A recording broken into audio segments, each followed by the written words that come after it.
Good evening, I'm Dan Rather, and tonight on CBS News. In a shocking development, the federal government says being broke is allowed, but if you're broke and glowing, you are officially now a suspect. You can't be glowing more than your financial status. Look your problem. Producers have confirmed next season of Love Island will merge with the Hunger Games. Only one couple will survive the new format. Everyone else dies. Senator Buck Nutley has unveiled his Big Girthy bill, a new proposal meant to rival the Big Beautiful bill. But does size really matter? The shocking trend of Labubu violation continues as more and more people are finding their dolls' holes stretched wide open and reeking of shame.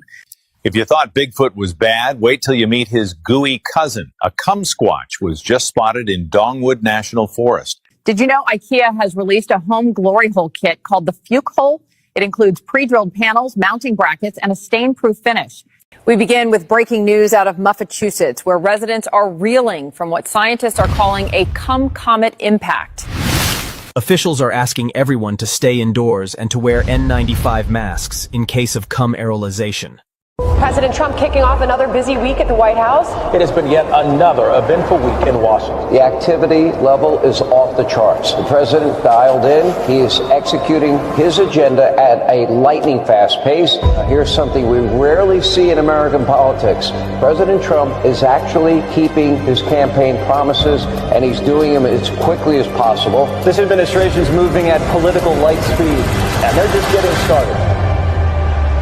We're going to have one shot at this, and no other president's going to do what I'm doing. Goodbye. We love you. We will be back in some form. Have a good life. We will see you soon. Thank you. Thank you very much. Official, former President Donald Trump will be running for president again in 2024. Donald Trump got the stamina and the will to do this again. He's come under such tremendous... Everything is on the line in this election. A busy day in the campaign world up in Butler today. Former President Trump holding a rally at 5 o'clock. They just tried to kill President Trump.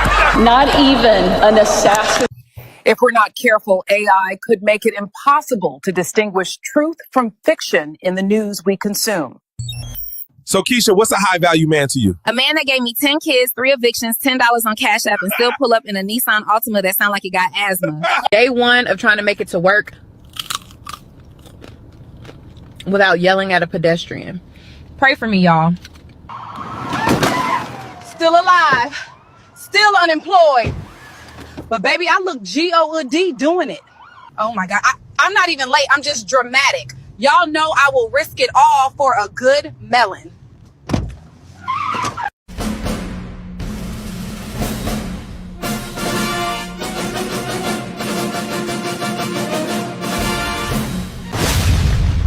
We have breaking news. A laser-guided ship missile has just been launched from Rectomopolis, reportedly targeting Pennsylvania. We're live from the scene where a laser-guided ship missile launched from Rectomopolis has struck Pennsylvania. This just in, a pubnador blankets St. Louis in a thick bush this evening. Downtown is completely covered in pubic hair, causing highways to close out of caution. It's coming right for us. We need to get out of here now. Oh my God, it's taking the houses.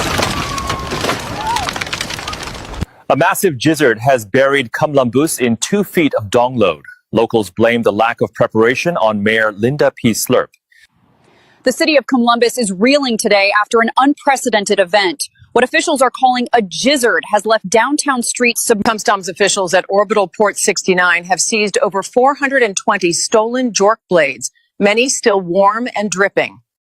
A magnitude 6.9 𝐕𝐹 rattled Clamlip Valley this morning, releasing a torrent of pussy farts. The children's reading session of This Little Piggy Got Pegged has been cancelled, with parents saying the book is too anatomically detailed for kids. Lawmakers remain deadlocked on the Big Beautiful bill, with some saying $10 billion more is needed for fleshlights and robo-cooters for dudes on dry spells. Los Angeles, because she served her fried chicken instead of a quinoa salad. Megan Mayonnaise went to the restaurant called The Last Supper, where she claimed she was flabbergasted that they would serve her fried chicken when she in fact ordered a quinoa salad. Ms. Mayonnaise said waitress 𝐿 Trinity knowingly gave her fried chicken, although Ms. Mayonnaise pleaded that she didn't want to eat any urban food. We have Ms. Mayonnaise along with her attorney, Roger Bangher. Can you explain how you were feeling, Ms. Mayonnaise? I told 𝐿 Trinity 300 times, let me speak with your manager. and she just kept twerking, sticking her tongue out and laughing at me. We have exclusive CCTV footage from the restaurant of Miss Mayonnaise and 𝐲𝐷𝐿's fried chicken confrontation. Miss Mayonnaise is suing 𝐲𝐷𝐿 Trinity for everything she got, which is 3 deadbeat fathers and $100 in unpaid child support. We need your $80,000 down payment now. Can I do 6 child support checks, 1 EBT card, 10 Section 8 credits, and 2 Medicaid payments? We take it all. Welcome back to White News Network. I'm your host, 𝐊𝐇𝐎𝐒. Today, the BFI released documents that claim no special files exist from that one famous island. Wink, wink. BFI director said, quote unquote, although you've seen plenty of known people at that island, no American people, you were just seeing shit. The BFI office also released perfectly edited 24-hour surveillance footage of that jail cell where the main guy in charge was being held. At this point, these guys are playing in our face. Most of you are too blind to see it. Welcome back, folks, to the White News Network. I'm your host, Tom Blandley, and tonight a white woman is leaving her husband after trying a YN. HOA President Skylar White told WNN she is filing for divorce because, quote unquote, after trying a YN, you never go back. Her husband, Kevin White, owner of Proud Boys Country Club, says he is devastated by the news and that it is, quote unquote, total malarkey. The divorce hearing is set for July 13th at Cornbread District Family Court. If Mrs. White wins, she will be entitled to half of his shit that she never worked for. Next up, rock star Roger Bang-Her has already impregnated 3 women on his Fuckfest tour. But first, a word from our sponsor. Want to do some totally unnecessary shit like mountain jump with a fly suit on? Then head over to whitepeopleshit.com. Whitepeopleshit.com. Swim with sharks. It's a blast. Make memories that last. Whitepeopleshit.com.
Yo, 1 2 1 2. All right, what's up, y'all? Now, let's do some news. What up? Yo, Woody Pack, I see you in the building, Playboy. All right, let's run through some news, man. Zelensky reportedly going to be back at the White House. Trump had his ceasefire peace meeting in Alaska with Putin. We covered a bit of that yesterday. And it's looking like they got Zelensky on the phone, and he might be coming back to the White House. Hopefully, he don't blow it up this time. Overnight, Ukrainian President Volodymyr Zelensky and President Trump both confirming that Zelensky will travel to the White House on Monday for an Oval Office meeting. The two leaders held lengthy phone calls late last night following the historic summit with Russian President Vladimir Putin. Yeah, Zelensky says he received positive signals from the U.S. on guaranteeing security for the country. That's right. And it comes after Trump and Putin met in Alaska yesterday for a very rare face-to-face negotiation. The president describing the high-stakes meeting with Putin as a 10, and then posting to Truth Social this morning saying, quote, It was determined by all that the best way to end the horrific war between Russia and Ukraine is to go. Yo, what's up, Kwame? I see you, Playboy. I got a couple of the links you sent me. I think I got one or two of them in tonight's show, too. Let's go. Directly to a peace agreement and not a mere ceasefire agreement, which oftentimes do not hold up. Joining us with the latest on the summit is Rebecca Castor. She's live from Washington with the details. Good morning, Rebecca.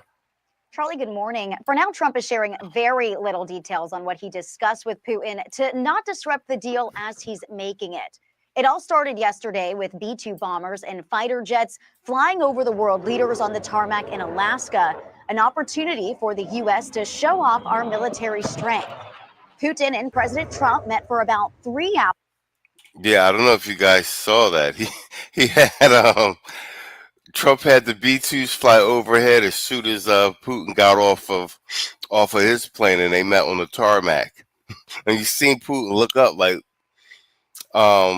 Trump's quite the showman. It's a show of American force. Yo, what's up, Theo? I heard congratulations are in order to for someone that we both know in your class. I was told to keep the cards close to my chest until he makes the announcement. But looks like you got another one. Looks like you got another one, man.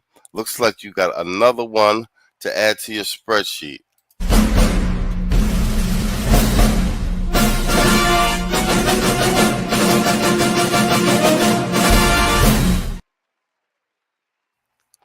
Yeah, Theo Wolf turning out high value man. But this is what Keisha think about a high value man. So Keisha, what's a high value man to you? A man that gave me 10 kids, 3 evictions, $10 on Cash App, and still pull up in a Nissan Altima that sound like it got asthma. All right, man, let's get back to the news. And say many details regarding Ukraine were agreed to, but they're not there yet.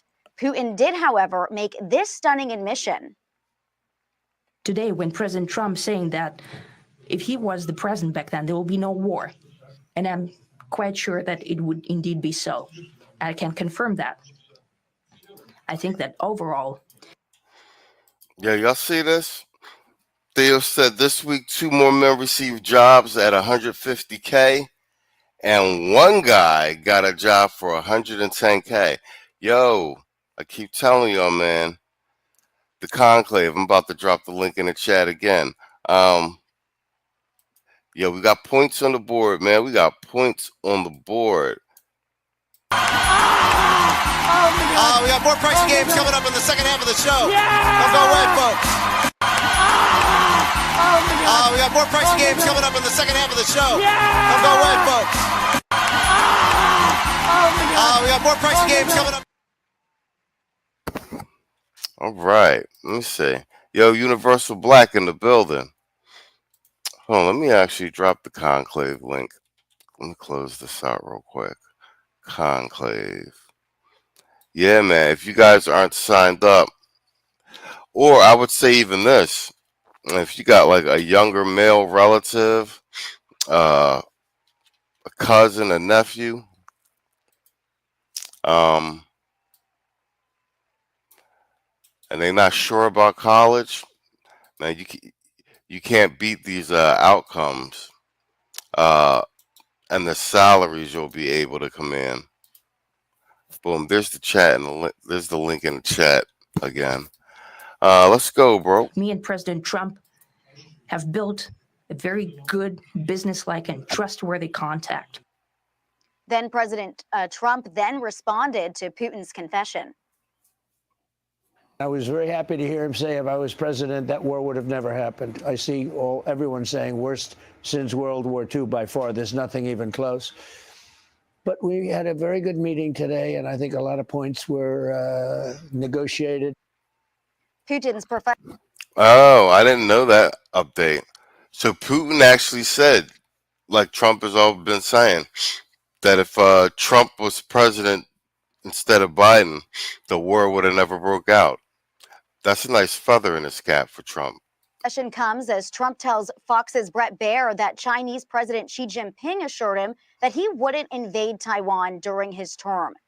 Even though a Ukraine peace deal hasn't been reached yet, some lawmakers are already advocating for Trump to receive the Nobel Peace Prize. Yo, did you see that? You see that walk up by Putin and with Trump? I'm trying to tell you, man. Aside from the crazy liberal world leaders, these world leaders like Trump, man. He's a man's man. Congressman Andy Ogle's writing. Let's look at that walk up again. Let's look at that walk. Even though a Ukraine peace deal hasn't been reached yet, some lawmakers. Look at that. Look at that. And Trump standing still. Are already advocating. Look at that. Leaned into the handshake. There you go. Advocating for Trump to receive the Nobel Peace Prize. Congressman Andy Ogle's writing. Today, President Trump did what no leader could, brought Russia and the U.S. back to the table. From the Abraham Accords to North Korea, his record is peace through strength. I'm drafting his Nobel Peace Prize nomination now. Stay tuned. And we'll stay tuned. No, that's like the 7th, 8th person talking about Trump should win a Nobel Peace Prize. If this peace accord gets signed between because Trump said he's going straight for the peace agreement. Screw a ceasefire because the ceasefires don't work and they don't last. If Trump pulls this off with Ukraine and Russia and they don't give him, bear in mind, we just took care of Iran and resolved a major piece of the Israel-Palestine situation. If they don't give him the Nobel Peace Prize, you're going to know that prize don't mean nothing. It's all politics. To see if Trump can get this to the finish line. Back to you guys. Thank you, Rebecca. Thanks, Rebecca. Truly historic, extraordinary day yesterday. And I have to say that, President Putin arriving in Alaska, the first Russian president to ever visit Alaska, which is kind of extraordinary considering the history of that spot of land between the United States and Russia, which is only miles away from Russia. Yo, look at Putin. He is all smiles, and this is what I'm telling you, because Trump's the first one to cross that DMZ for North Korea during his first term, and that's just how Jong-il was when Trump showed up. He was all cheesing, like he was fanboying a little bit. That spot of land between. Yeah, look at these two. Look at Putin. Between the United States and. I'm running that back on purpose. Look at the body language. Russia. Look at that. Which is only miles. Putin got that walk like he about business. Putin always looking like he got somewhere to go. When he walk and shit, he walk real deliberate. But look at this. That's a real smile on his face. Miles away from Russia, in fact. And for him to land there in a moment from what you're seeing on the screen right there, as they're about to mount the stage, is when that B-2 bomber with the F-35s come roaring over. And you have to think there was a moment there where Putin was wondering, okay, wait, what is about to happen? Right. Well, you also can imagine that President Trump, who is very aware of how things look. Yeah. He's a producer at heart. Yes. And so you mentioned, the bombers coming over, looking at that right now. But also the first thing I noticed was, one, Donald Trump or President Trump made Putin walk towards him. Okay. And then President Trump had this giant red carpet and Putin had this tiny little strip to walk down. Did you notice that? You had to know that President Trump said, make sure my red carpet is much bigger than his red carpet. And that was something to notice as well. But listen, he said the meeting was warm. He gave it a 10. And by the way, he mentioned also how hot our country is multiple times in all of this. And then said, listen, this is now up to Zelensky to get it done. Yeah, and when President Trump, obviously, he sat down with Sean Hannity and talked about this pretty much at length. I was on standby for the show, so I got to see it almost in real time. And the one thing about it is President Trump came into that interview with energy. He came into it seemingly optimistic, of course, cautiously optimistic. But this is just one part of the interview, what he told Sean Hannity about, America and Russia moving forward.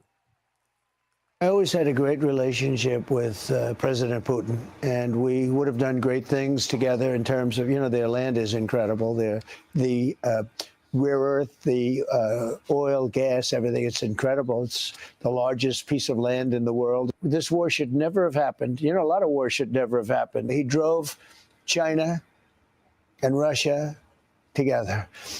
That's not good. If you are just a minor student of history, it's the one thing you didn't want to do, because they're basically natural enemies. Russia has tremendous amounts of land. China has tremendous amounts of people, and China needs Russia land. But because of pure stupidity, they were driven together. Okay, so I love in this interview that immediately President Trump starts talking about the elephant in the room, which is China. Yeah. The real enemy of America in this situation, and the irony that this war has brought these two together. But before we dissect the China part, which I think is eminently important, let's talk about the fact that this interview with Sean Hannity, our own Sean Hannity, happened minutes after this In the meeting. same room. In the same exact room. same spot. Think about the lack of transparency and sort of just press conferences and everything else from the last administration. That's what I was saying yesterday. Whether you like what Trump is doing or not, it can very well be argued that this administration and his first one as well, but this one in particular, is the most transparent presidential administration that you've seen in decades. I mean, they're always in front of the camera. He sends all his cabinet members out to talk to the press. He'll stand there and take out questions for an hour plus. And like she said, this interview with Hannity, this is directly after the meeting. Like they said, in the same room. So as far as transparency, that's what I said. I think all of the media, no one can say he's actually trying to hide anything. If anything, they're in front of the cameras all the time. Here we have President Trump almost opening us up into this entire situation, giving us full access until they get in the meeting. Then minutes after talking with Sean Hannity and breaking down what happened as much as was possible without blowing up the deal. In fact, Charlie, at one point he said, I really shouldn't have had this interview with you. And Sean's like, I've never had an interview where the person says, I shouldn't have had an interview with you. But that's the kind of openness and transparency that America's craving. And I think it makes for better negotiations. You know, you got to believe that Putin saw that President Trump is the same person in that meeting as he is on Sean Hannity. And that's how you begin to build trust. Yeah, and of course, the left predictably freaked out because one of the things that Vladimir Putin said in his statement during this, it wasn't a press conference, it was more of a press lecture, was that that the war never would have happened had it not been for President Biden. And, you know, obviously, Putin was obviously saying something that Donald Trump has said many times before. And the leftist Democrats who are upset about this peace effort, I think, are arguing that somehow Donald Trump is getting played. I don't think Donald Trump is getting played by that. Obviously, two things can be true. Putin can say the thing that Donald Trump has said 1,000,000 times, invented, but it doesn't mean that Donald Trump isn't still negotiating on behalf of the United States of America and on behalf of peace. And it also doesn't mean that they're not both right about it, that Joe Biden's mishandling of the whole situation allowed this to happen. Absolutely, that's true. I mean, so what are they mad about? They're mad that Putin's telling the truth. What we all saw was so obvious, that the situation in Afghanistan and the fact that Kamala Harris basically offered entry into NATO to Zelensky, all of those things together, all done by the Joe Biden's administration, helped precipitate this war. I'm Steve Doocy. I'm Brian Kilmeade. And I mean, All right, bet. Let's do the Byron Donalds. I think Quiet Storm sent me this. What do you think? Kwame's saying, I really hope that we can do business together. The British financial system will throw a tizzy fit. I'm gonna be honest. Depending on how this plays out, I know we got a mineral rights deal with in the works with Ukraine. If we can get something similar with Russia, I think Russia's open. I think Russia is open for business under the Trump administration. May not be open for business after the Trump administration, but during these 3 years, if something could be pulled off, I think it'll be historic. Because relations since the Berlin Wall came down, Gorbachev, relations have been not necessarily tense, but they've been tepid and cool. Gunmetal Guy says, who cares if spoiled little babies stamp their gout-ridden feet at POTUS doing his job? And that, once again, we're past the 200-day mark with him.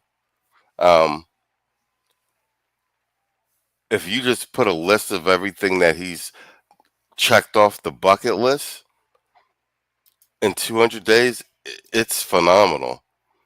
I mean, at this point, you see all the protesting and stuff with DC and what have you, but anyone's off, and even with that, it's still him actually, to a large degree, fulfilling some of his electoral promises. And honestly, he may have had something similar to that in the works with regard to DC. I mean, the truth of the matter is, they beat the big balls half to death. I mean, what did you think was going to happen? Do you know what I mean? What did you think was going to happen? Let's do our guy Byron, because I was just talking about troops being deployed in DC, National Guard at least, which are troops, but you know what I mean. I wanted to pivot to what's happening a little closer to the Capitol here. What's going on in D.C. with the president's plan to take over local police. You recently reintroduced a D.C. crime bill, which would override the local city council. Among the provisions are asserting congressional control over the district by prohibiting the D.C. council from pursuing progressive soft on crime sentencing policy and lowering the city's definition of a youth from 24 to under 18, allowing folks 18 and under to actually be treated and tried as adults. Can you share why you're resubmitting this bill now and what sort of reaction you're seeing to it? Well, we are resubmitting the bill. We filed it last Congress. It actually passed out of the Oversight Committee. We're refiling it again because now we have a president who is taking the safety and security of Washington, D.C. seriously. Joe Biden did not do that. His team did not do that. They didn't care that the people of Washington were being victimized. They didn't care that staffers on Capitol Hill were either being assaulted. One was murdered. You had several members of Congress, Democrat members of Congress, I might add, who were carjacked and were assaulted in their own apartment buildings. So now we have a president who's taking the safety and security of Washington, D.C. seriously. It is the federal enclave, according to the Constitution. And so if the D.C. City Council is not going to do their job, then the president and the federal government will do it for them. And that's why this measure is being reintroduced. It is insane to say that somebody who's 23 or 24 years old can be tried and sentenced as a juvenile. That makes no sense at all. No other jurisdiction in America does this, only Washington, D.C., and we have a responsibility to change that as well. Yeah, that's why that may be news to some watching this program right now, not understanding, wait, a 24-year-old can be tried. That is in the district. And again, reintroduced here by Donald to change that down to 18, where it in all likely should be. As you know, there is a lot of liberal media backlash to the president taking action on crime in D.C. with the Home Rule Act. Hosts and guests on MSNBC specifically claiming this: there is a racial element driving these steps being taken by the president. Congressman, watch this. Chris, to be honest with you, I'm trying to hold my temper. We have to understand this, Chris. There we go. Don't every one of these old Democrat Negroes, they all look the same and sound the same. Now he's about to lay out I saw a piece of it. I saw not on not on Newsmax, but I saw a piece of this clip. I think it's siphoned off from MSNBC, possibly, or maybe CNN. Yeah, it is MSNBC. Look, and when you hear this guy's response, isn't it the same playbook? Racism, bro, make an argument. Within the context of Donald Trump's racial politics. You don't think more police make streets safer? No, Joe. I'm a black She's a big old girl. woman in America. When I go to DC, I'm not afraid of losing my wallet so much as I'm afraid of losing my vote. Maybe it's not about crime. Maybe it's not about. And you know, most of these talking heads that you're seeing on the screen, the majority of them are millionaires. You know that, right? Talking about being oppressed. It's crazy. About any other thing he might voice. Maybe it's what you can see with your own two eyes. Congressman Donalds, can you weigh in on this, please? What I see with my own two eyes is the idiocy of the left. I mean, this is what happens when they completely lose an argument. They turn to race and they try to make it some racial issue. It's simply not. This is about public safety. Tell that to the black kids who are being victimized in D.C. every single day. Tell it to them. These whole. Yeah, someone else brought that up as well. They're so concerned about well, crime is down. You know, most of those killing. Someone put up a photo montage of all the shootings, major with regard to who's really been killed, and it's all black boys, and they're young too. These aren't even like, dudes in their late 20s or 30s, and they're all young boys. So this initiative in and of itself is going to put a damper on all of the shooting. So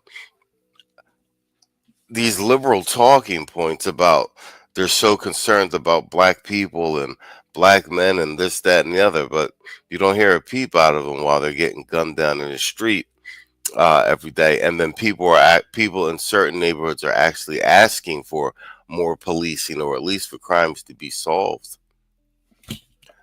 It's all smoke and mirrors, man. Should be ashamed of themselves. By the way, they all have security details. So it's cool to talk tough when you have security around you 24/7 and you hop in and out of. All right, I didn't even watch this whole segment. He just said what I said. Yeah, they all have like security details, and most of them are millionaires.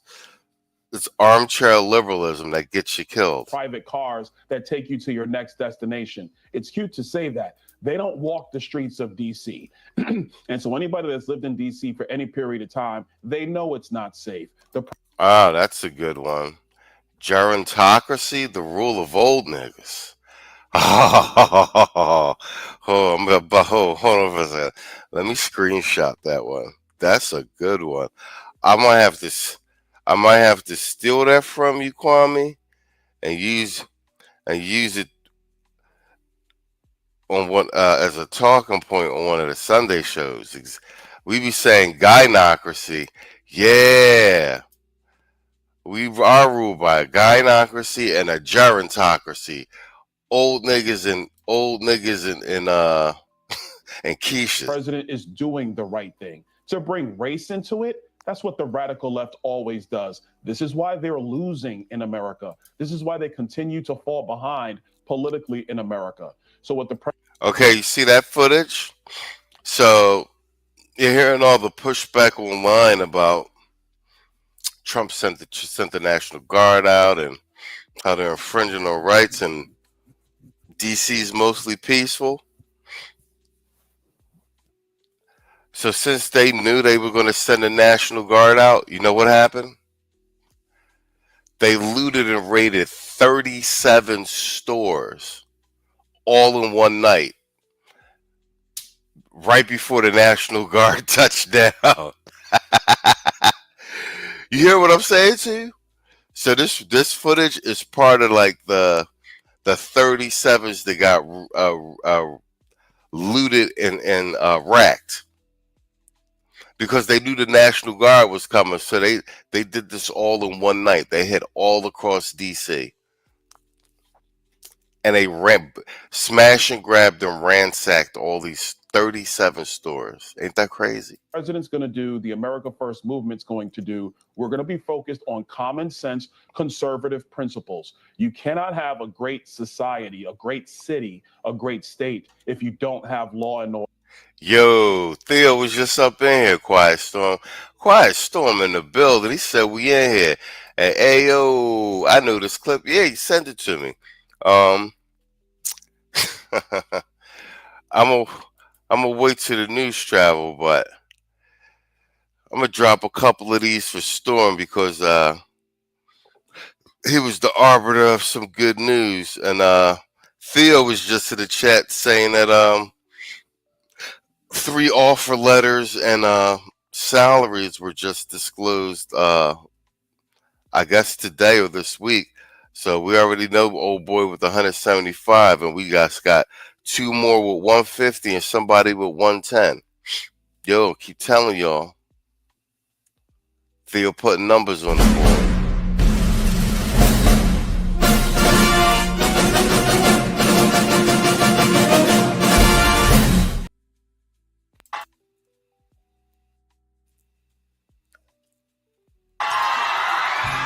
Off by a star.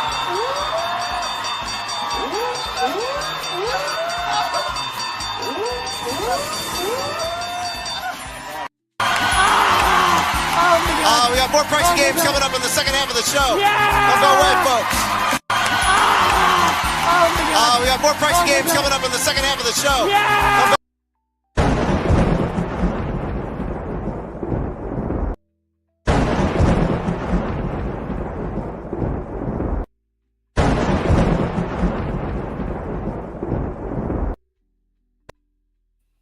Yo, congrats, Storm. I got the stuff you sent me on WhatsApp too, man. Appreciate you, bro. Yo, quiet as kept, man. Quiet as kept. Major things happening behind the scenes. Man. Theo is really getting brothers paid, man. He put the work in. Stay the course. Like I said, once you start and you buckle down, get ready for weird shit to start happening around you. But stay the course, man. In that group, man, you see brothers is really getting placed in these jobs, knocking these certs out. It's an incredible environment that's been built. Order and public safety first and foremost. Sure. And we're finally going to do the job that needed to be done for a long time and bring that to the nation's capital. Do you think this extends beyond the 30-day period that President Trump has under the Home Rule Act? Could you get some Democrats on board to make sure it stays? Well, look, in the House, we're going to be able to get that done. I will tell you right now, the votes are there in the House to do this. That's really a question for Chuck Schumer and Senate Democrats. Are they going to side with the radical left and these crazy woke policies when it comes to criminal justice? Or are they going to... Lord of Brooklyn, what up, Playboy? Yo. And you said next stop Chicago, right? And I'm going to be honest with you. So, I mean, we're going to cover some of the noise on the Sunday show tomorrow. I'm going to do a compilation, a bunch of these people wilding out. But yeah, you ain't the only one echoing this sentiment. Next stop Chicago.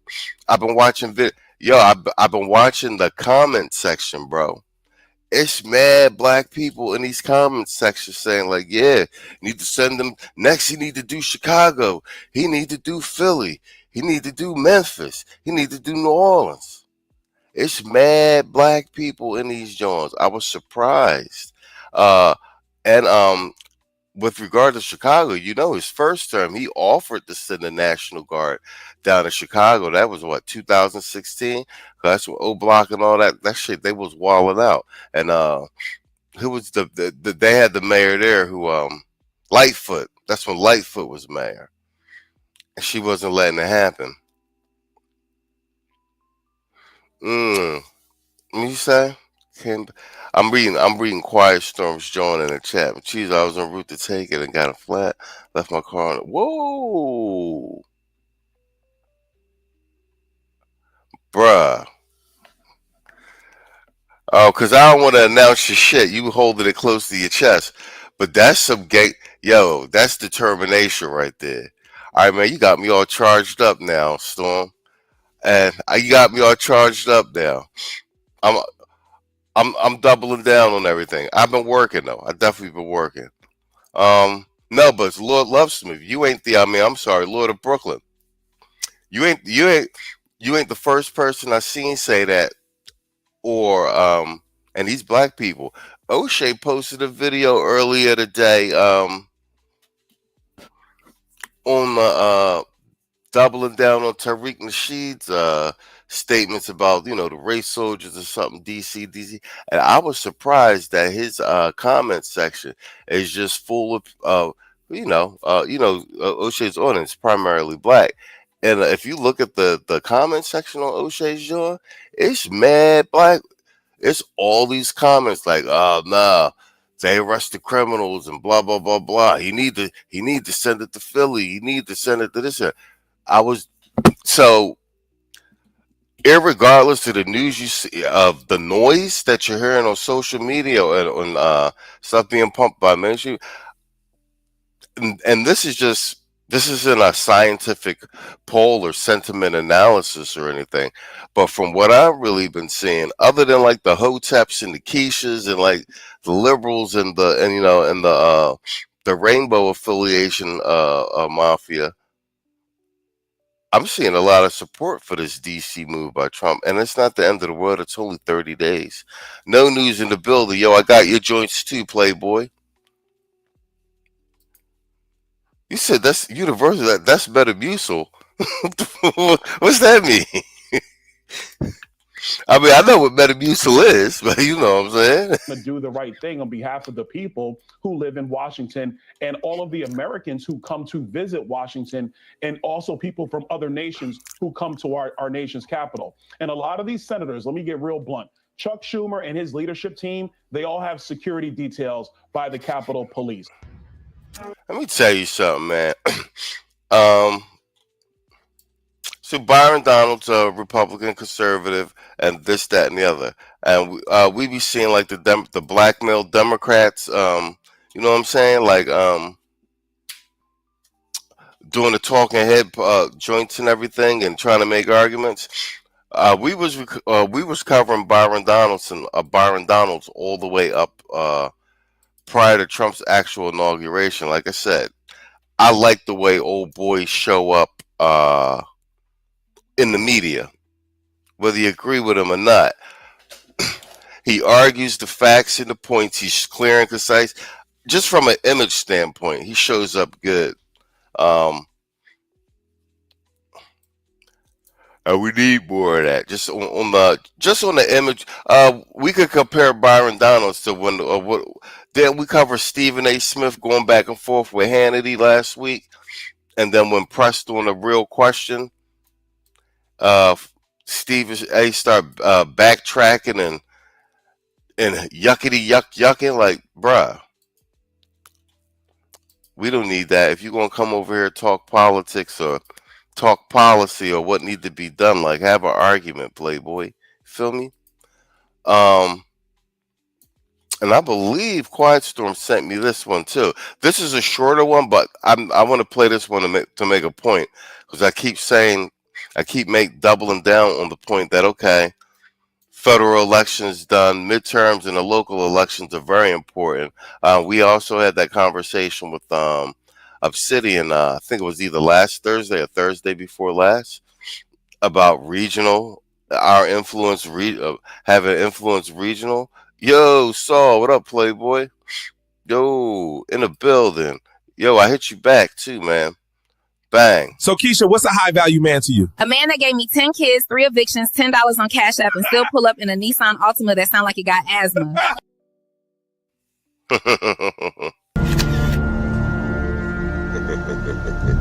Shit. Got your ass. All right, now, Quiet Storm sent me this, and oddly enough, I had actually saw a clip of this earlier this week. But this is I believe she's in Congress.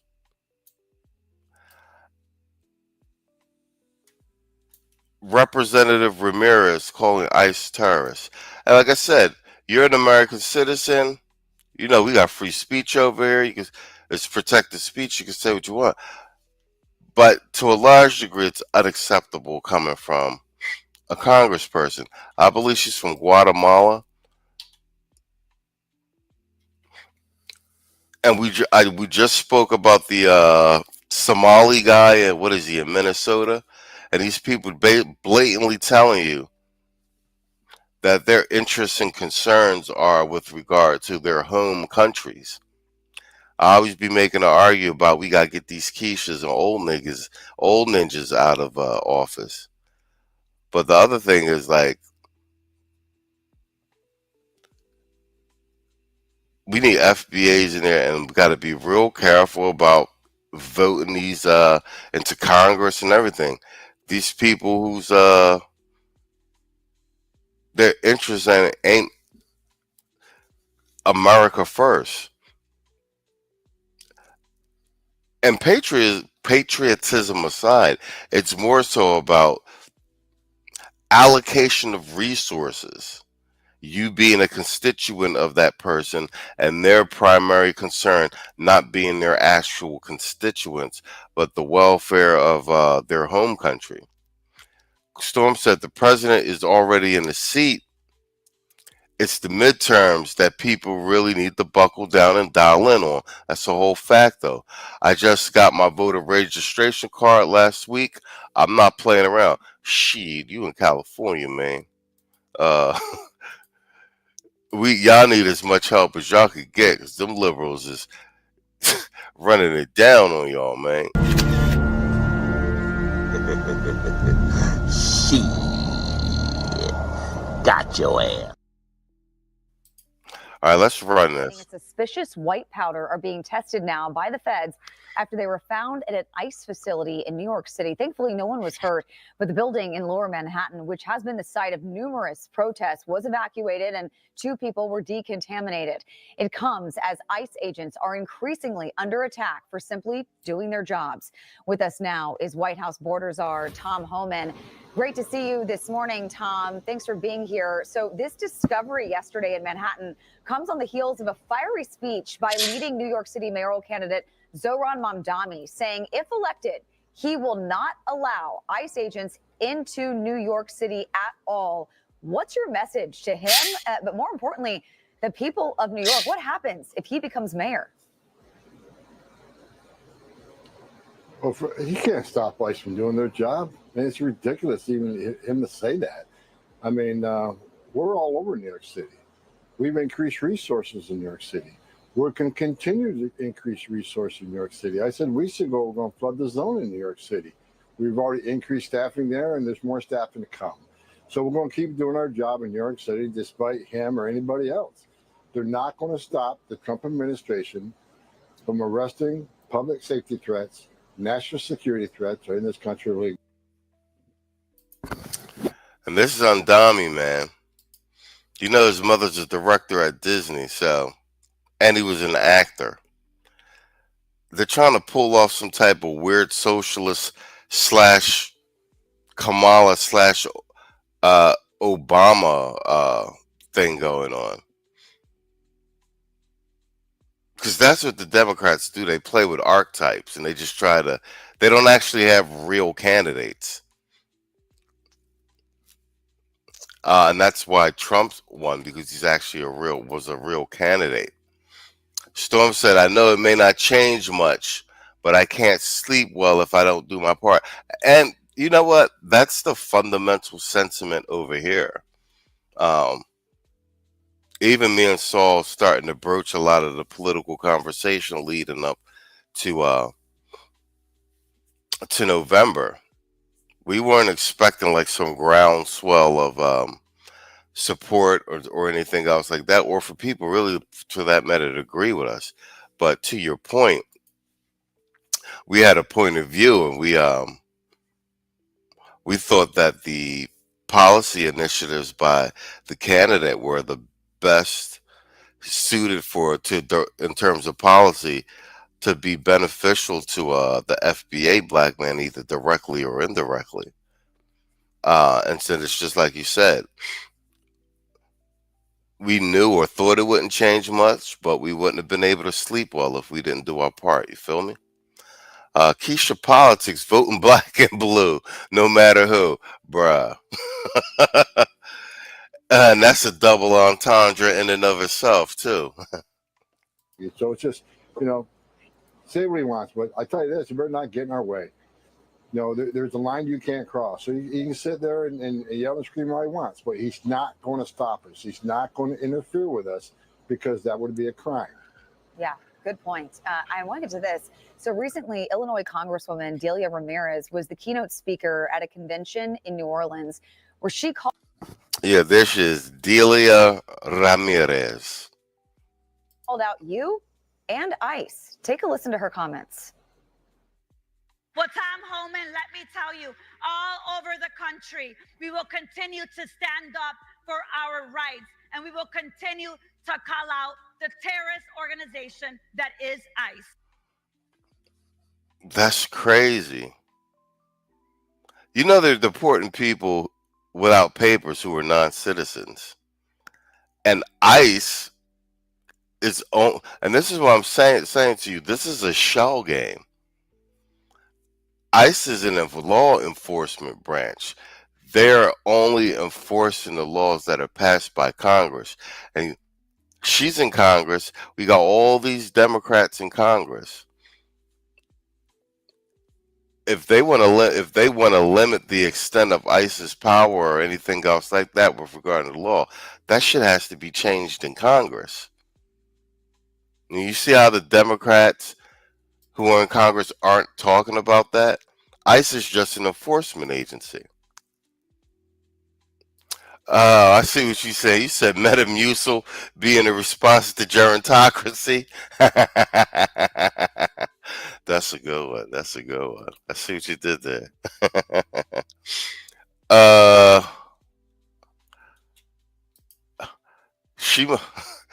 Well, I will say this. Trump and his administration don't miss. You see how they casually penciled Jasmine Crockett out of the game. They ain't even have to go out of it. They just made her district disappear.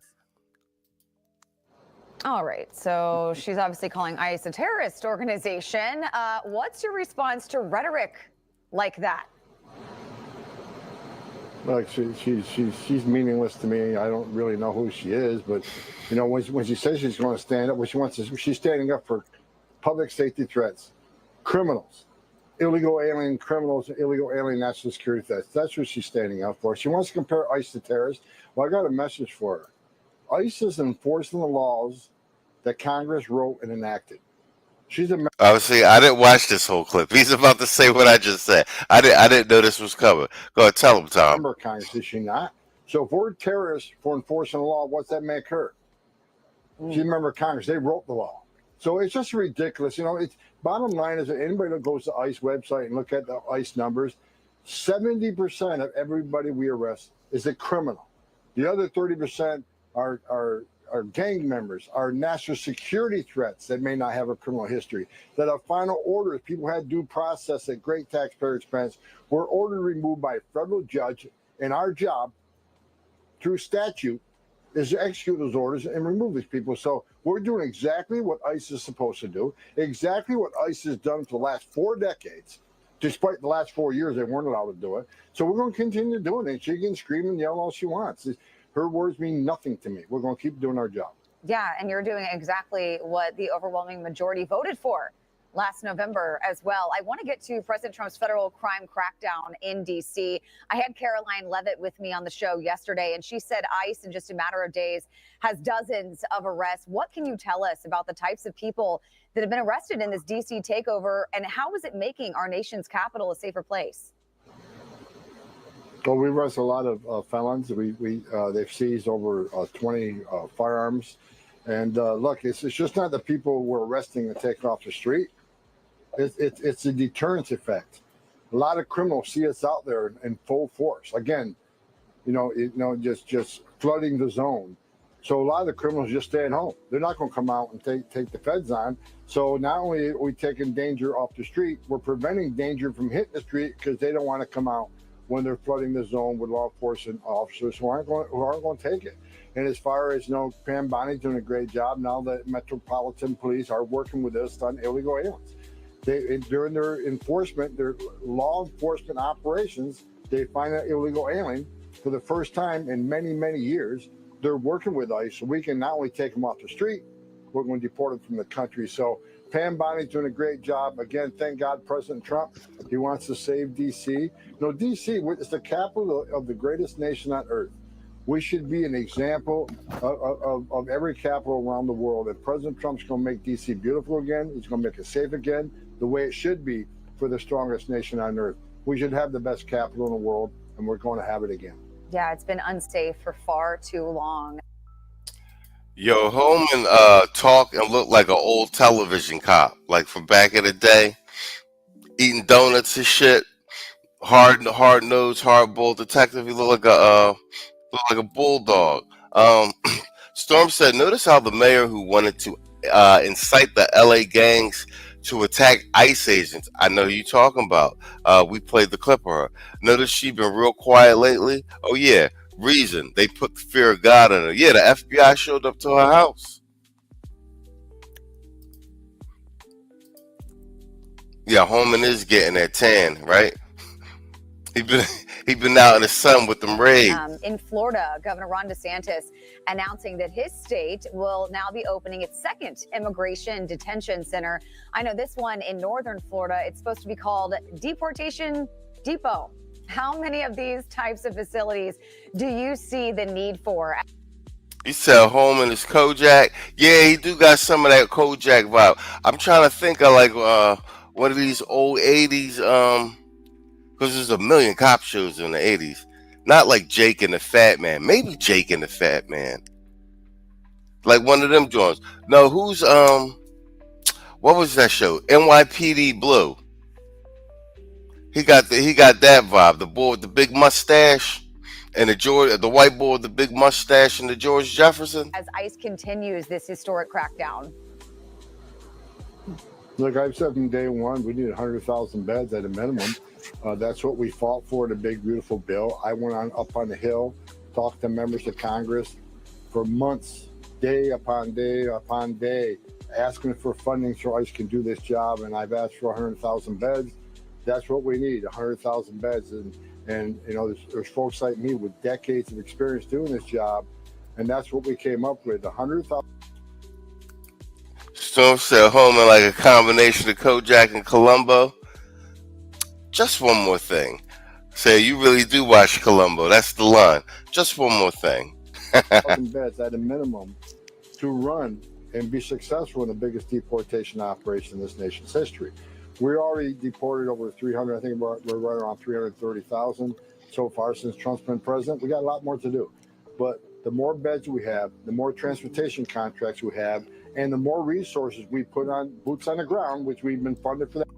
Bro, Theo, that's what I've been saying. Yeah, he said, why doesn't she go to Venezuela and overstay her visa there? Bro, that's what I be saying. Like, this has got to be some coordinated, like, global programming propaganda thing. Because on its face, it makes absolutely no sense. No American citizen can go anywhere in the world, in any country, and any country in the world, show up and stay indefinitely. And on top of that, buy a home, buy land, get government resources, and just stay indefinitely. I'm talking about like a year or 2 years at a time. They give you your 3 to 6 months, then get the F out and overstay and see what happens to you. That's what I'm saying. But on the flip side, they're trying to talk us into letting everybody from all over the world just come in and stay as long as they want. And they get free shit. It don't even make no goddamn sense. Yeah, try that shit in Venezuela. Venezuela and sweet. Bro.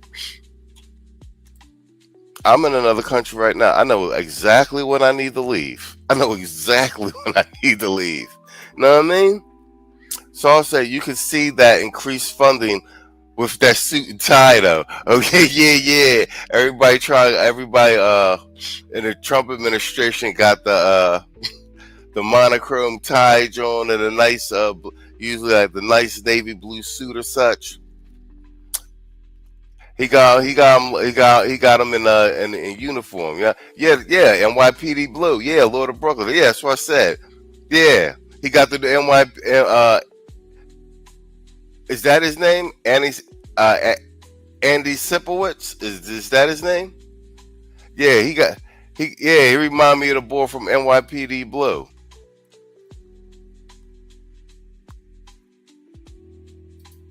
Let me say, Tom visits the same tanning specialist. Oh, that's funny. He said Tom visits the same tanning specialist as Trump. Compliments of the big beautiful bill. Yo, that's funny. Okay, that's the character's name. That's who he remind me of. The boy Andy from NYPD Blue. I was trying to put my finger on it.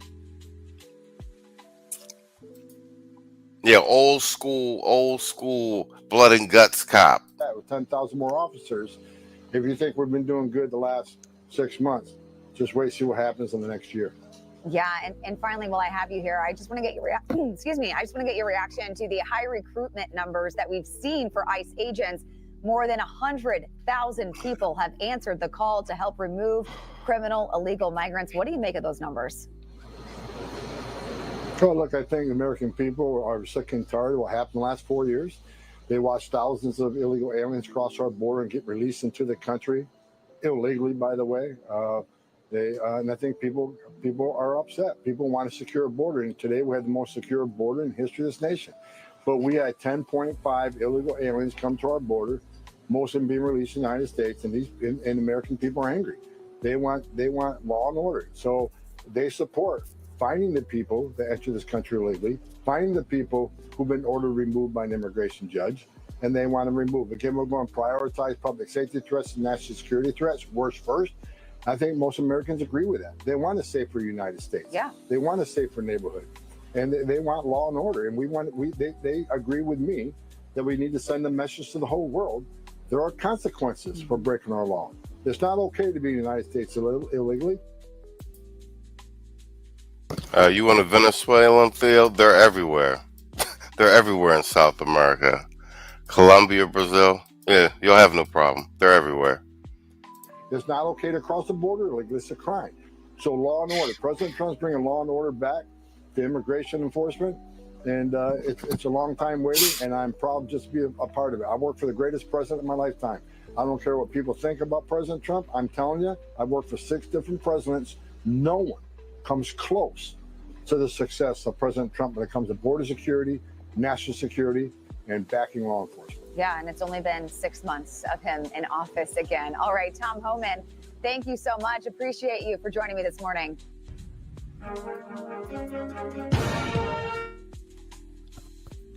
Yo, that's what I was just saying. Yeah, it's only been 6 months. Universal Black said, damn, I hope Crockett got enough hair bundles from Houston. Are you talking about when they was rioting at the store? No, he said, she imports the finest human hair. It's in the budget. Yo, I don't know if those numbers are recent, but they're saying Jasmine worth like $9 million.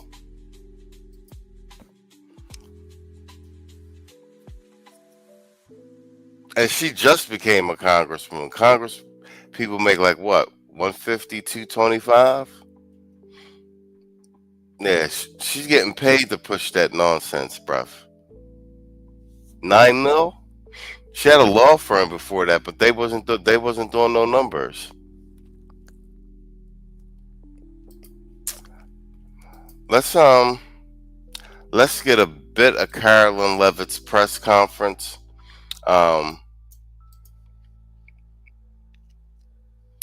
Carolyn Levitt, one of the best press secretaries I've seen in quite some time. She's still in her 20s. She's quick on her feet, got great command of the necessary subjects. This is a real press secretary, not that last KGP DEI broad who was always looking in a binder and never had an answer to anything. Who has been more committed to preventing wars or ending them than President Donald Trump. Just look at what took place here at the White House last Friday when President Trump hosted the Azerbaijan. Universal Black says, speaking of imports, there's been arrest in California of human trafficking from the LA gang. Yeah, I was listening to it today. Red Supreme did a stream on it, and the details of that is crazy.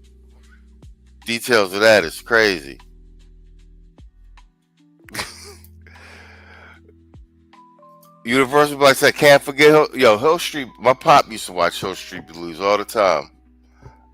Dun, dun, dun, dun, dun. Yeah, my pop used to watch Hill Street Blues. Kwame said that's my boo thing right there. Y'all think it's crazy. I need that the Tito simp drop. That shit is funny. Any president and Armenian prime minister, and got the two leaders to sign a historic joint declaration for peace, ending a. And you know, she just had a baby too. Maybe like 6-7 months ago, she just had a baby. Decades-long conflict that disrupted the region and claimed countless lives. In other news, we continue to see positive economic reports across the board. Today's CPI report revealed that inflation beat market expectations once again, and inflation remains stable. Overall, inflation has run at a 1.9 average annual pace in President Trump's first 6 months in office. Prices for everyday goods continue to decline. Energy prices fell in July, including gasoline, which is down nearly 10% over last year, and propane, which is down 2.5% over last year as well. Egg prices fell once again in July and are down 20% since President Trump took office. Shelter inflation, the largest contributor to overall inflation, is at its lowest level since October of 2021. Wage growth for American workers is beating inflation once again. As inflation declines, this administration continues to be wholeheartedly committed to putting more money back into the American people's pockets. American real wages are up 1.3% over last year and have increased each month since President Trump took office. And small business optimism, according to this morning's report, has also reached a 5-month high. Ignore the panicans and trust in President Trump. That is our motto here at the White House. The America First economic agenda is working. On another matter, yesterday, President Trump took bold action to finally restore law and order right here in our nation's capital. The president declared a crime emergency in the District of Columbia, federalized the D.C. Police Department, and mobilized the D.C. National Guard to end violent crime in our nation's capital. As part of the president's massive law enforcement surge, last night, approximately 850 officers and agents were surged across the city. They made a total of 23 arrests, including multiple other contacts. Last night, these arrests consisted of homicide, firearms offenses, possession with intent to distribute narcotics, fare evasion, lewd acts, stalking, possession of a high-capacity magazine, fleeing to elude in a vehicle, no permits, driving under the influence, reckless driving, and a bench warrant. See, I could dig this what she's doing right here. They're actually listing. It's like they're not trying to overplay their hand. Like, so the majority of the arrests were actually ICE-related arrests, but the ones that but I like what they're doing. They're actually listing what the charged arrests were, so it's not like the narrative is like that people are just being snatched off the street in DC and neighborhoods and stuff like that. I think Trump learned from his first term that his greatest weapon was going to be full transparency and just being, and him being like, okay, the mainstream press is going to lie on me irregardless, so I might as well just do as much full transparency as possible with everything that we're doing, and just let the public decide. Which is actually, I think turns out to be a good strategy. A total of 6 illegal handguns were seized off of District of Columbia streets as part of last night's effort. This is only the beginning. Over the course of the next month, the Trump administration will... Bang, there you go. There you go, Storm. Said the demo weirdos saying we need to cause a riot somewhere. We need to continue destructions and not do our jobs. Exactly. And the people you see pushing at those talking points are 𝐊𝐶's, Rainbow Warriors, a number of them. And we actually have a segment. I'm gonna save it for the Sunday show about them. Basically, this company that they do paid protests. So a lot of the stuff you're seeing on social media and even that mainstream media is showing, like, oh, these people are here and they're upset. A lot of that is manufactured. Those are paid protesters, and a lot of it is manufactured. We're actually gonna go over some of that tomorrow. Yeah, we're getting the jobs back pay up.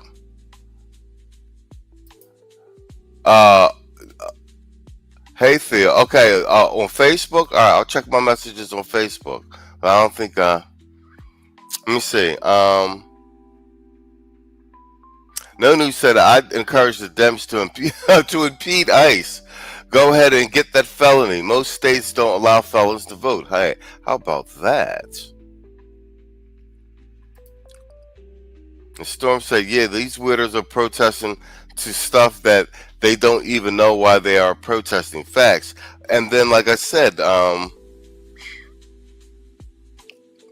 you got the 𝐊𝐶's online trying to rile people up to start a fight that they can't want to get things done, or they write in a check that they trying to get somebody else to whoa.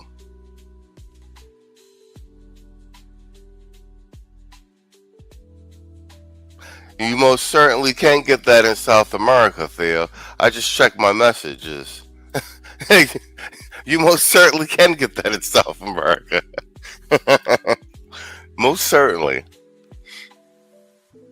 Let me see. What's this? Yo, New Glory. She said fair evasion. That's super lame. However, Trump is better than the Dems and rhinos. Also, Trump needs to step up those mass deportations to at least 10,000 a day, since he's so against crime. I think he's well on it. I mean, what's your problem with federalize sending out the National Guard for 30 days in D.C.?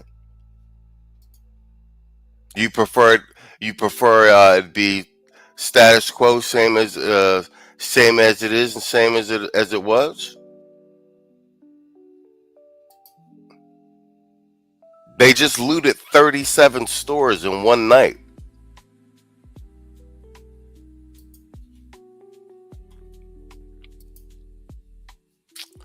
And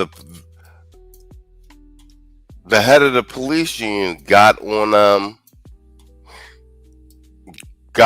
and said that well, the one guy got fired, that they were already padding the stats and doing and reporting fake crime stats because they were so high. And that the head of the police union said that they're so overwhelmed on the streets of DC, and they're 800 to 1,000 officers short.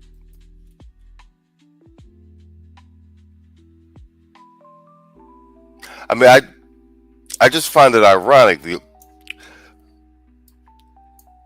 All these people on the sidelines with opinions, but no one's got but when something's actually put in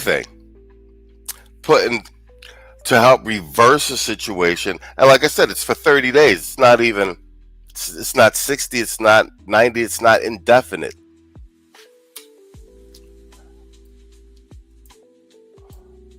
I mean, y'all the same people out there talking about BLM, which is a Marxist rainbow coalition organization. Will relentlessly pursue and arrest every violent criminal in the district who breaks the law, undermines public safety, and endangers law-abiding Americans. President Trump will not be deterred by soft-on-crime Democrats and media activists who refuse to acknowledge this rampant violence on our streets. He is going to make our nation's capital the most beautiful and safe city on earth, just as... I mean, if your argument is that he always wanted to do, that he already was making steps to do this, I could go with that. Or that, you know, he had it in mind, or it was on the back burner. I don't think that was his top priority. He actually even said that in a news conference. He was like, yo, I'm about to have this peace summit in Alaska. He was like, this is actually embarrassing that I got to put freaking National Guard out in the Capitol. He actually said that in a press conference. What I do think is, this may have been in the back of his head, not his main priority, but they damn near beat Big Balls half to death. No pun intended. Pause. Do you know what I'm saying? What did you think was going to happen after that?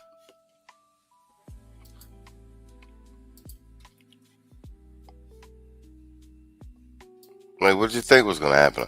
I'm all for repercussions. he promised on the campaign trail. Staying on the topic of public safety, the Trump administration continues to shatter records on border security. According to brand new numbers released this morning from Customs and Border Patrol, illegal crossings have fallen to all-time lows once again. Here were the records set in July. Again, these numbers were released this morning. The lowest monthly nationwide encounters ever, down nearly 90% from the monthly average. Crime in D.C. is a result of mass immigration. Immigrants steal jobs from FBA men. There's a connection between poverty and crime. In other news, water is wet. What's your point? Trump knows that, but he's playing stupid. That's not even an argument, bro.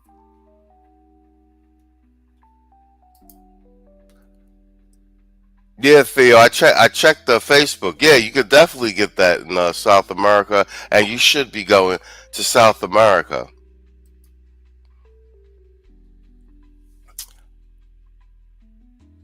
And I mean, like I said, to your first statement, I think we all know that. I mean, that's why he doubled down on birthright. Like, we've covered all this over here. He doubled down on birthright citizenship. And ICE is targeting all of the illegals and whatnot. And this, see, that's a straw man argument to be like, why aren't the numbers up of the deportations and everything, when you're well aware that ICE agents are being doxxed and attacked in the streets, and that that the sanctuary cities where the majority of them aren't letting ICE into the prisons. Holman's been saying that from the beginning. Open up the prisons first. We won't even have to be on the street. We'll get them out first. This is a straw man argument. You guys got to do better. Like, you in the wrong place with paper thin arguments over here. We cut off heads for a living over here.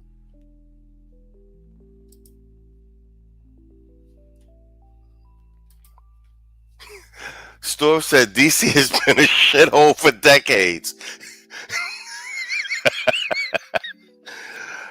Yo, the people in DC will tell you that, man, which is crazy to me, right?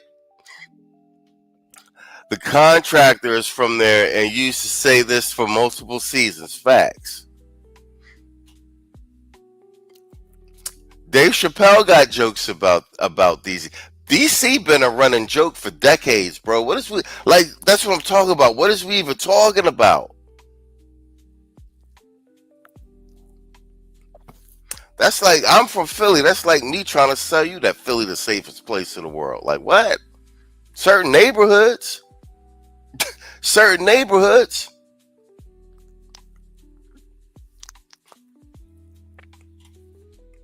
But you can get shot anywhere in Philly. Real shit. They don't care. It's like Wild Wild West. Under the Biden administration. The lowest monthly Border Patrol apprehensions nationwide ever, smashing the previous record set the prior month in June. The lowest monthly Southwest border apprehensions ever. The lowest daily apprehension average ever. The lowest single day apprehensions ever. And for the third straight month, there were 0 illegal aliens released into the country. Let me repeat that remarkable statistic. For the third month in a row, not a single illegal alien was released by the Trump administration into the United States of America. This is historic. Under President Trump, this board. I just wanted to play some of this. Carolyn Levy, she's a great press secretary. And I'm playing that to make a point. It sounds like she's up there bragging, right? Like all she's doing is reading a progress report. Do you know what I'm saying? If y'all been in corporate, y'all know y'all got y'all weekly meetings, or if you're in DevOps, you got your stand-ups and your stand-ups and your sprint and your scrum.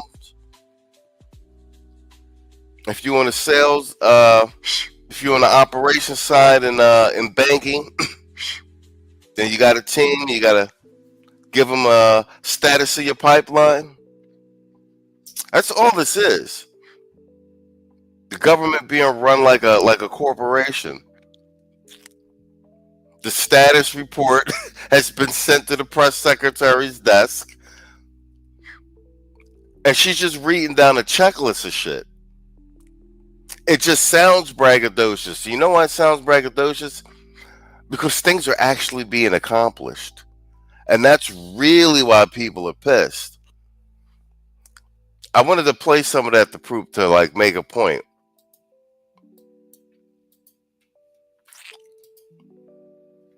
Let me see. News said, no, I agree that DC is a tough city, just like many FBA neighborhoods across the country.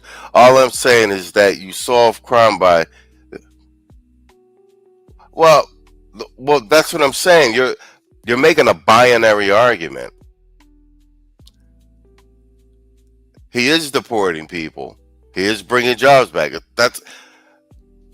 That's all being done simultaneously.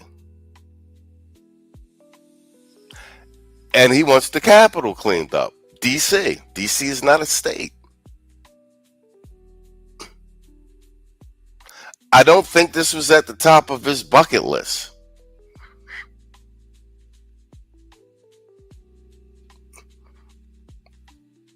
I think Big Balls, who was running most of the Doge operation, him and Elon, stopped the carjacking and damn near got beat half to death. You seen those pictures? He's a bloody mess. Trump is his homie and Elon's his homie. What did you think was going to happen?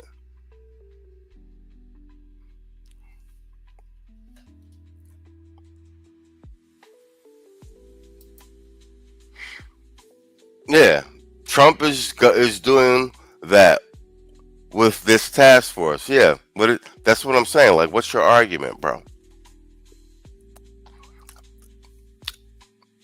I would venture to say that you either don't have a full grasp of all of the machinations of what's going on domestically in this current administration, or you have a myopic perception of the current events.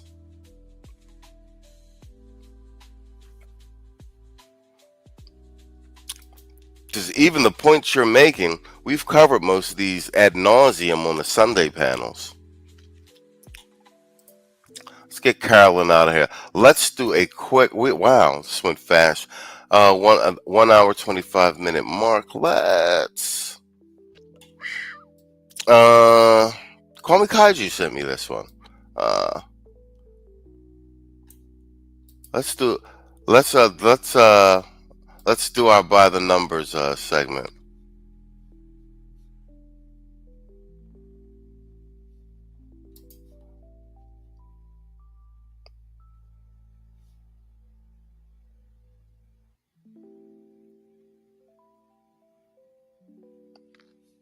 You're reiterating yourself to the point that I made earlier.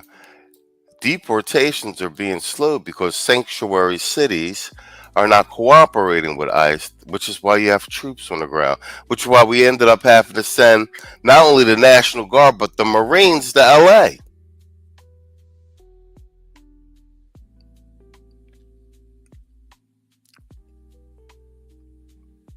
What do you like?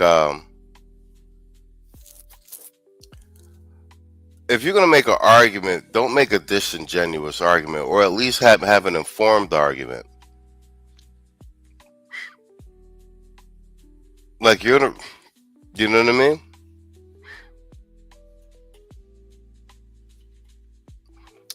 And like you're making a statement like we have at least 50 million foreign nationals. Yeah, we know.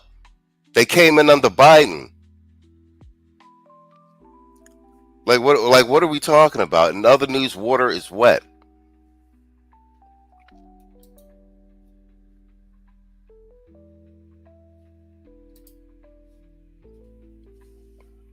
He said no honey buns and other sugary food on EBT. The crash outs from Keisha showing.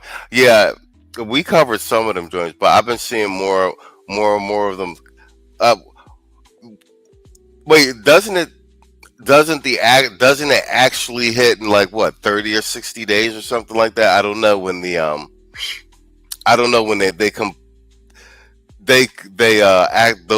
actually kick in. I'm expecting to see the major crash outs then. Now it's just panic shopping, right?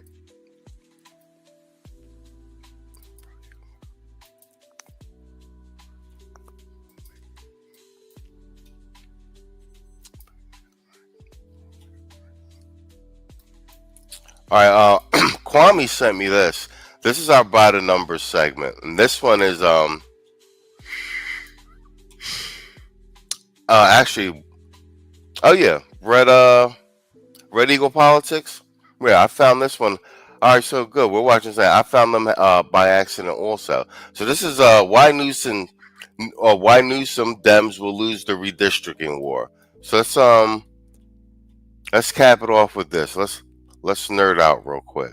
Sure you guys like this video down below and subscribe to the channel if you are new. Well, the Texas Senate has officially passed the new Texas map. We've covered it a lot on the channel, and you look at the map and what they're able to do. They're able to go out there and draw out 5 Democrat districts, make sure they could be replaced with 5 Republican districts.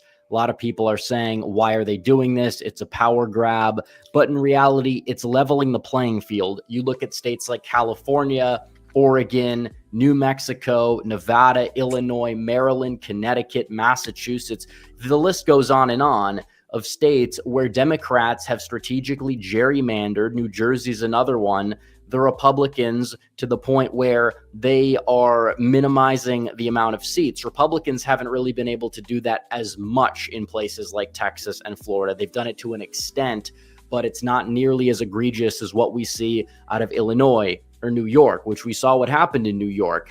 You had a fair map in 2022, and then Kathy Hochul went out there and drew out 3 Republican districts in the state of New York. This is no different than that, and it's to combat. Yeah, and to his point, they're all flipping out because Trump's beating them at their own game. What is it, California? The way California is gerrymandered. I just heard somebody the other day saying like the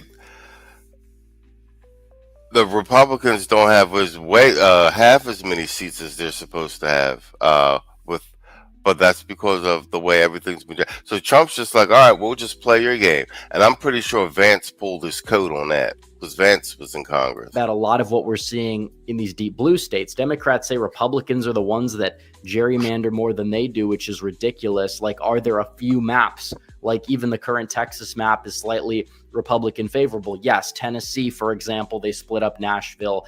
That is technically a gerrymandered map, even though they're really only taking 1 seat away from the Democrats in the process. But you look at states like Maryland and Massachusetts and Connecticut, they do the same thing on steroids, and they do it shamelessly, and they play the victim. So you finally have Republicans fighting back. Gavin Newsom, who's in California, they have the so-called Independent Redistricting Commission. But there's a catch. You have 5 Republicans, you have 5 Democrats, and you have 4 independents, all of which were selected by a Democrat. And the Republicans they select are like very, very liberal Republicans. They're rhinos, like by every definition. It's like Phil Scott level Republican. These people didn't vote for Trump most likely one time, let alone all 3 times. So this notion that this is a fair, commission that they have is untrue. But Newsom wants to even get rid of that, which is, again, constitutionally dubious. But they released today their proposed changes to the congressional map, and it just kind of proves why Democrats are probably going to lose this redistricting war if it continues, because Texas and Ohio, they're the ones that drew first blood, even though the Democrats were already drawing blood with the previous census, the previous map that we've had. But in terms of the mid-decade redistricting this cycle, yes, it was Texas and Ohio that were really talking about it first. And then California's chiming in, and then you have possibly Missouri, Indiana, all these other states. Florida's another one on the Republican side that are trying to combat California if they go through with this. But Gavin Newsom, he's just being a diva. So we're going to analyze this and explain why Republicans are almost certain to win the redistricting war, and it may not even be close. But first, really quickly, got to tell you guys about my great friends over at The Wellness Company. Does your immune system feel compromised ever since COVID? A new study published in the Journal of Clinical Laboratory Analysis suggests you may not be in the clear, even if you're basically going out here and taking 2, if not 3, because there weren't every single seat change listed here, but you basically have 3 Republican seats that they're turning into Democrat seats, one that they're possibly making like a swing district, and then they're shoring up a lot of these like districts that are currently held by Democrats but possibly competitive into their column, which again, if they were confident that this was going to be some blue wave, there would be no need to do that, and then they could make some of these red districts more competitive and then win if they actually believed that they were going to see this massive blue wave. But even Democrats, I think, understand that that's not going to happen this time around. It's going to be very close, and they're kind of playing for keeps in a lot of these deep blue districts, but they're only really drawing out like 3 Republican seats. Even the 13th district, I believe that's currently held by a Democrat, even though Donald Trump won it. So let's just say in California, they go out there and they draw out 4 districts, which again would have to be put on the ballot this November. And when you look and you see the polling, it's not popular. 2/3 of California voters want to keep the commission. I think Newsom can spend a ton of money on trying to sway the public opinion when it comes to voting for this thing. He'll say, stop the Republican Texas power grab, vote yes. And we understand that it's ironic because California is already relatively gerrymandered to help the Democrats, even with their independent commission. You have Sacramento and Eureka basically in the same district. You have all of this spaghetti in Southern California. You have districts like the 20th that were clearly drawn as like a Republican vote pack. It's ridiculous what they've done. It's not compact. It's not entirely fair. A fair map would probably put the Republicans above 9 seats in California. I would say they probably would be at, at least 15.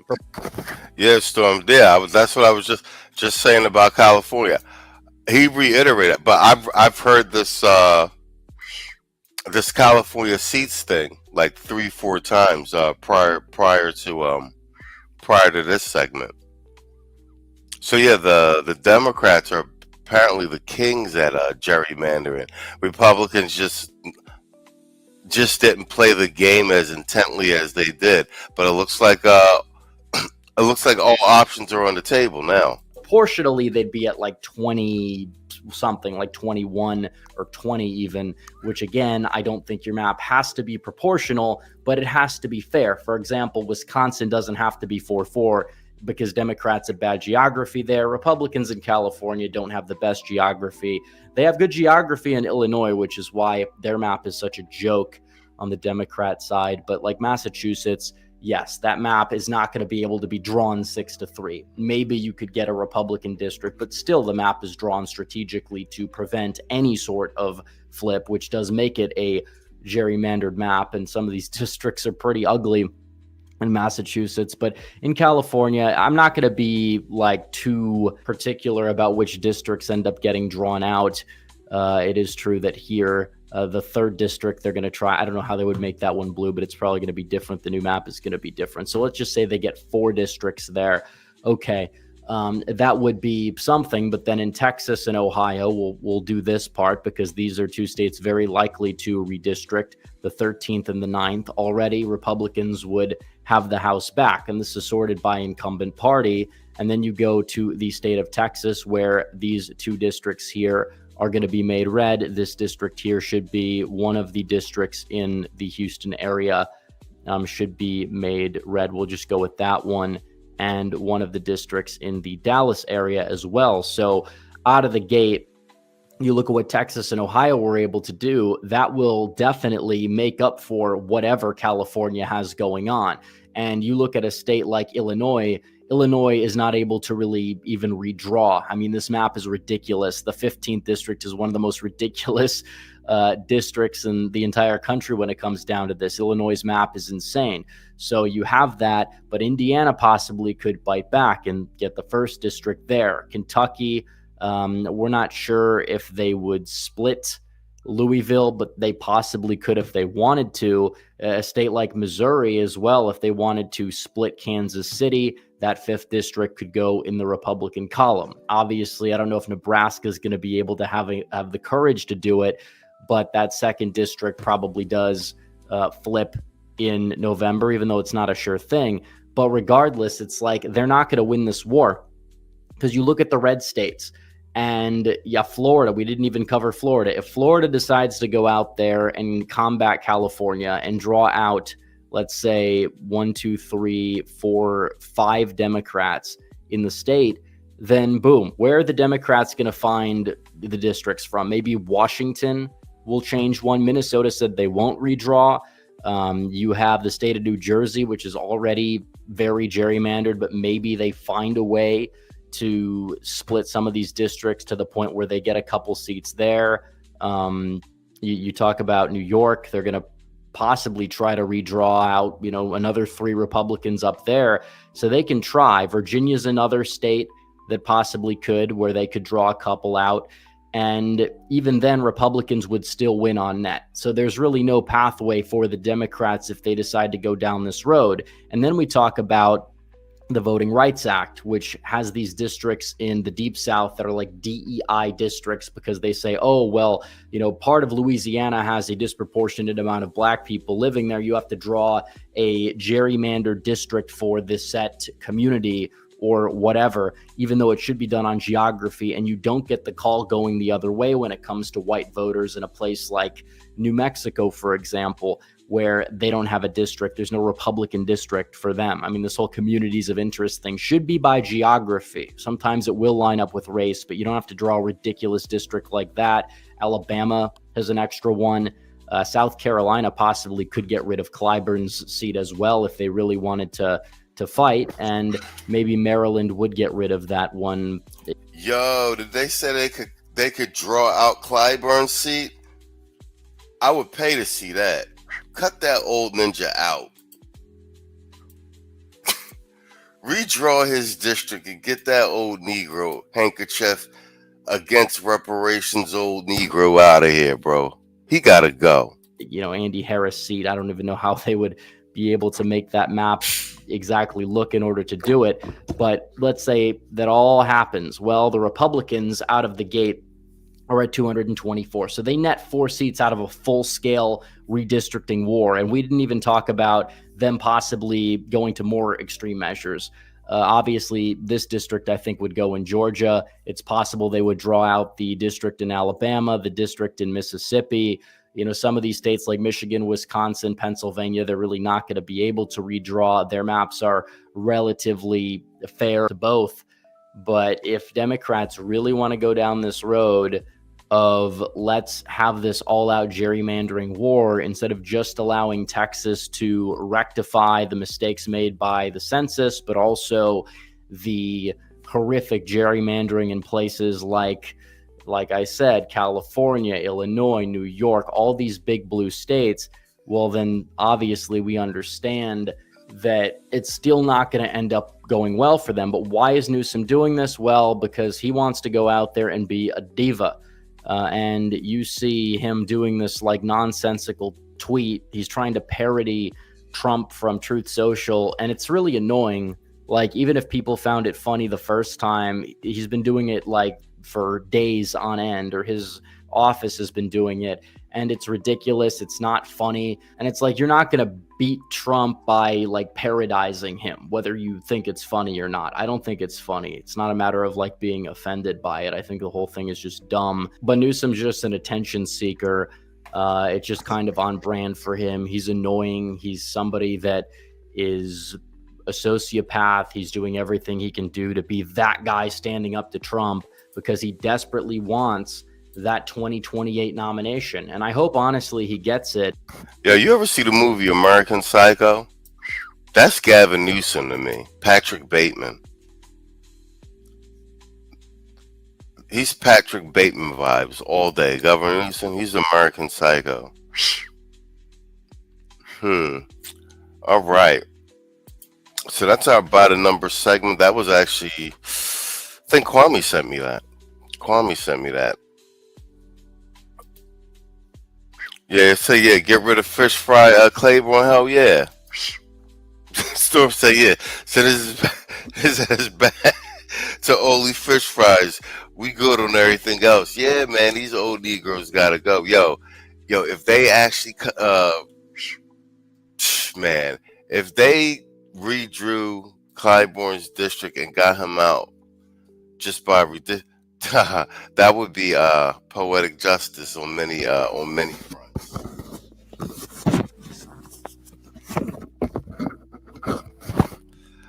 Same thing happened with Crockett.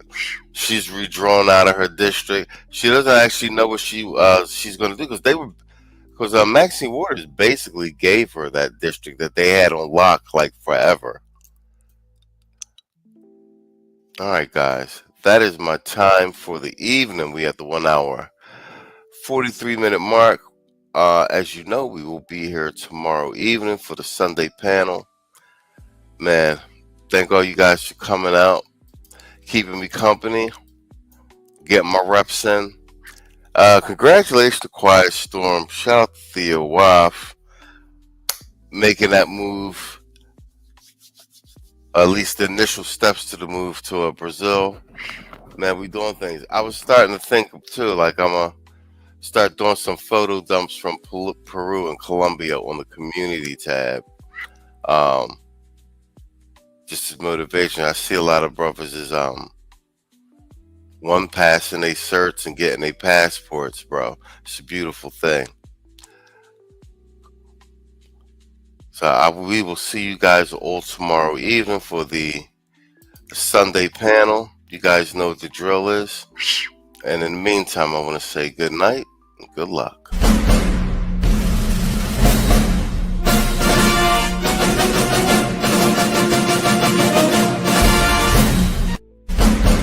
So, Keisha, what's a high-value man to you? A man that gave me 10 kids, 3 evictions, $10 on Cash App, and still pull up in a Nissan Altima that sound like it got asthma. So,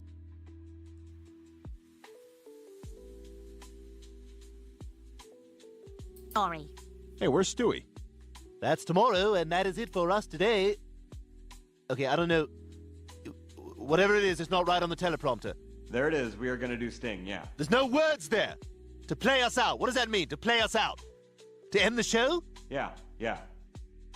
All right, go. In 5, 4, 3. That's tomorrow, and that is it for us today, and we'll leave you with I can't do it. We'll do it live.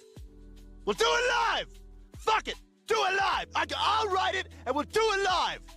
Fucking thing sucks! in 5, 4, 3. That's tomorrow, and that is it for us today. I'm Stewie Griffin. Thanks for watching. We'll leave you with Sting and a cut off his new album.